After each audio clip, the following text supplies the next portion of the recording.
윤석열 대통령은 취임 후 아침 출근길에 기자들과 만나서 즉석에서 질의응답을 주고받아왔죠. 이른바 도어스태핑을 계속 해왔습니다. 그리고 지금도 하고 있죠.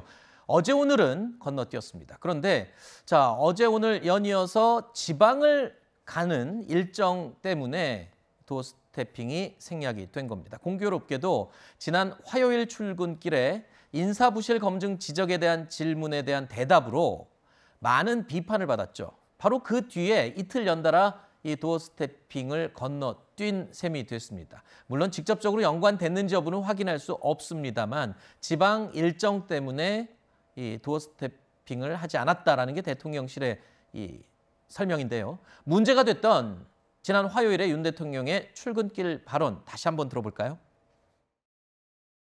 부실 인사라든지 뭐 그런 인사 실패라는 그럼 전 정권에 그 지명된 장관 중에 이렇게 훌륭한 사람 봤어요?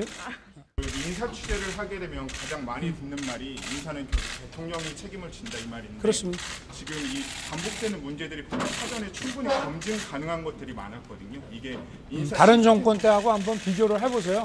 사람들의 가질이나 이런 것들.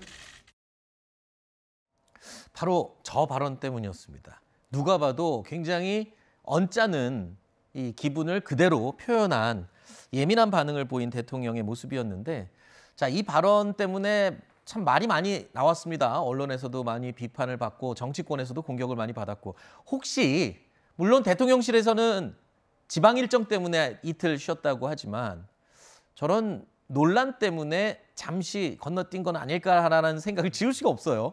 저는 그렇게 보지 않습니다. 아, 그래요? 예, 그 도어 스태핑이라는 거를 우리가 처음 접해보고 그렇기 때문에 또 하시는 분도 처음이잖아요. 네. 그래서 어떤 단어 선택이라든지 제스처라든지 뉘앙스 때문에 여러 가지 해석을 낳게 되고 그것이 조금 더 부정적으로 해석이 될 경우에 이제 받는 정책의 부담 이것 때문에 많은 지적을 하고 있는데 저는 이 도어 스태핑을 함으로써 얻게 되는 순기능이 훨씬 크다고 생각합니다. 어허. 대통령의 육성을 저렇게 아주 그 매일매일 듣게 되는 이 국민들의 입장은 일단 기본적으로 속이 좀 시원하다고 생각하실 거예요. 그동안 네. 없었던 거기 때문에. 그리고 궁금증을 금방 풀어 갈 수 있는 그런 과정이니까요.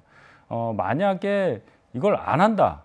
이 어떤 발언 때문에 해석의 분분함으로 인해서 이걸 안 한다고 했을 경우에는 또 어떻게 생각하겠습니까? 네. 그래서 그런 차원의 생각보다는 어떤 틀에 갇히지 않고 계속 이거 하겠다는 기조는 유지하는 가운데 아마도 몇 번 더 반복이 되면 몇 개월 더 반복이 되면 대통령 스스로 어떤 발언의 어떤 단어 선택이라든지 이런 부분을 좀 정치적으로 오해가 없도록 잘 다듬으셔서 말씀하실 수 있는 그런 상황이 되리라고 보고 어차피 국정의 모든 책임은 대통령이 지는 겁니다.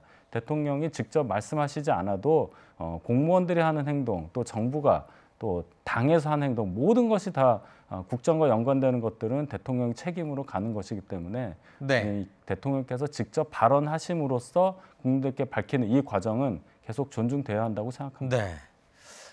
사실 오늘 대통령의 출근길 도어 스태핑 많은 기자들이 굉장히 기다렸습니다. 왜냐하면 저도 지금 오늘 도어 스태핑에서 나올 대답이 어떤 것일지 그리고 물어보고 싶은 게 지금 상당히 많거든요. 왜냐하면 그 이유를 지금 설명드리겠습니다. 윤 대통령의 출근길 도어 스태핑 논의를 거치지 않고 즉석에서 이 발언을 해야 되는 만큼 아마 대통령도 부담이 클 겁니다. 먼저 문제가 됐던 발언도 인사 실패, 부실 검증 뭐 이런 지적이 쏟아지자 그 대답을 하는 과정에서 아까 들어보신 그 예민한 반응이 나온 거였죠. 그리고 오늘 그리고 어제 도어 스태핑이 생략되면서 해외 일정에서 이 민간인이 동행했던 부분 그리고 대통령실 친척 채용 논란 요 두 가지에 대해서 아마 어제 오늘 도어 스태핑을 했다면 질문이 쏟아졌을 겁니다. 바로 오늘 제가 이 도어 스태핑을 굉장히 기다렸다고 말씀드린 이유도 이런 부분들에 대한 기자들의 질문 그리고 대통령의 대답이 궁금했기 때문이었는데요. 그리고 그 과정에서 또다시 발언이 문제가 되지는 않을까 아마 신경을 많이 써야 될 상황에 놓였습니다.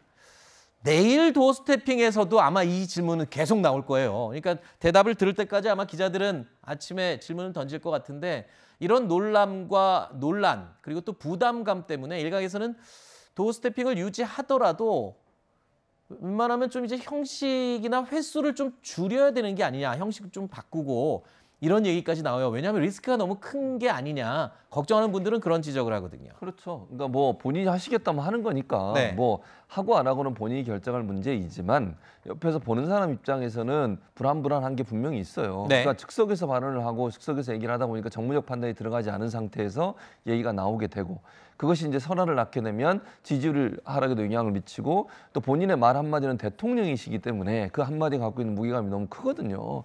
근데 그런 말이 이렇게 또 감정적으로 너무 격한 표현을 보이거나 그 모습을 보이는 것도 부정적이에요. 그거는 네. 이미지상에도. 그래서 저는 이런 부분에 있어서는 점검이 필요하다. 이제 어느 정도 한 60일 정도 했잖아요. 그러면 네. 어느 정도 이걸 돌아보면서 이게 어느 정도 긍정적인 부분, 부정적인 부분을 잘 검토해서 어느 네. 방향으로 하는 게 맞을지 그걸 네. 좀 검토해야 되고 저는 개인적인 제 생각을 말씀을 드리면 도어 스태핑 이제 이 정도로 하셨으면 괜찮은 것 같고 네. 한 달에 한 번 정도 기자회견을 좀 길게 하시면 어떨까 하는 생각도 있어요. 네. 차라리 그냥 왜냐하면 기자회견하면 좀 더 길게 얘기할 수 있잖아요. 한마디 하고 끝나는 게 아니라 답변 듣고 또 추가 질문하고 이러면 본인이 또 하고 싶은 말 또 혹시 오해가 생길 수는 조금 더 설명할 수 있는 기회가 되지 않을까. 아니에요. 기자들은 그래요? 도어 스태핑이 훨씬 좋습니다. 그럼 그렇게 하시죠. 짧지만 저는 어떤 걸 하든 상관없는데 네, 제가 볼 때 알겠습니다. 좀 우려되는 부분은 저걸 네. 자꾸 하시다가 또 실수하지 않을까 알겠습니다. 걱정되는 부분이 도어 있습니다. 스태핑도 하고 기자회견도 하고 뭐 이러면 더 좋겠죠.